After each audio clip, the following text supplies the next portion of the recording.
আমাদের গ্রামে একটা কথা আছে যে একটি বাড়ি একটি ঘর একটি খামার, ঠিক তেমনই আমাদের বাজারে মানে আমাদের নিজস্ব বাগান থাকে সবারই।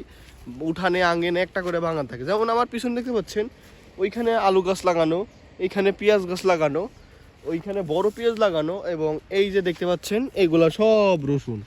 এই যে রসুন লাগানো এইগুলা হলুদ হলুদ এগুলো কি বলে, গুয়ামরি না, গুয়ামরি। এগুলা কালি জিরে, যেগুলা কালো জিরার অনেক দাম। এইখানে আবার মরিচ গাছ লাগানো দেখতে পাচ্ছেন। আর আমাদের মাঠের মধ্যে মানে ছোট্ট একটা বাসা, এই যে আমাদের বাসা বাড়ি, তো এইখানে দেখেন সব কিছু চাষাবাদ নিজের হাতেই হয়ে থাকে। এখানে কোনো ফরমালিন মুক্ত বলে সেগুলোই চাষাবাদ হয়ে থাকে। এখানে আবার ভুট্টা লাগানো, সামনে যে গুয়ামরির ক্ষেত দেখতে পাচ্ছেন। আর মাঠের মাঝখানেই রয়েছে একটা তাল গাছ। কথায় আছে না, তাল গাছ এক পায়ে দাঁড়িয়ে সব গাছ ছাড়িয়ে, ঠিক তেমনই তাল গাছটা এই রোদে পুড়ে এক পায়ে দাঁড়িয়ে আছে সবাইকে ছায়া প্রদান করার জন্য।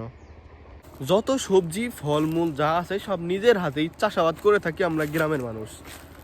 আমি এই জন্য দেখানোর চেষ্টা করছি, কারণ আমি আসলে শহরের জ্যাম জটার ভালো লাগে না। আসছি ছুটিতে বাড়িতে, আর আমি এখন আছি আলুর বাগানে। দেখতে পাচ্ছেন, আমি কীভাবে দেখাবো বুঝতে পারছি না। এই যে এইটা হচ্ছে আলুর ক্ষেত। এখন ওই যে আমার পিছনে যে নানবাবু আপনাদের খুঁজে দেখাচ্ছে যে এইখানে আলু আছে, ছোটো ছোটো আলু। দেখি তো কত ছোটো ছোটো আলু।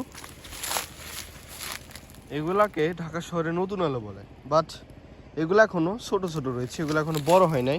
এগুলা আস্তে ধীরে বড় হবে। বড়গুলা নিয়ে হয়তো বাসায় চলে গেছে, এগুলো বিক্রির জন্য, জাস্ট নিজেরা খাওয়ার জন্য এই যে একটু একটু করে লাগাচ্ছে। একই জমিতে অনেক ফসল হয়ে থাকে, যেমন এই জমিতে কি বললেন, আলু, মরিচ, পেঁয়াজ এবং মুড়ি কাটা এবং ওটাকে কালো জিরা, এগুলা চাষাবাদ করে থাকে একই জমিতে। জমির পরিমাণ বেশি বড় না, এটা হবে 25% মতো। আর এই বস্তাগুলা দেখে অবাক হওয়ার কিছুই নাই। দেখতে পাচ্ছেন বাগানে জায়গায় জায়গায় এই মুটু মুটু বস্তা পড়ে আছে। এগুলা পাতা ভর্তি, গাছের শুকনা পাতা বসন্তকাল এসে যাবে, শুকনা পাতাগুলো ঝরে পড়ে গিয়েছে।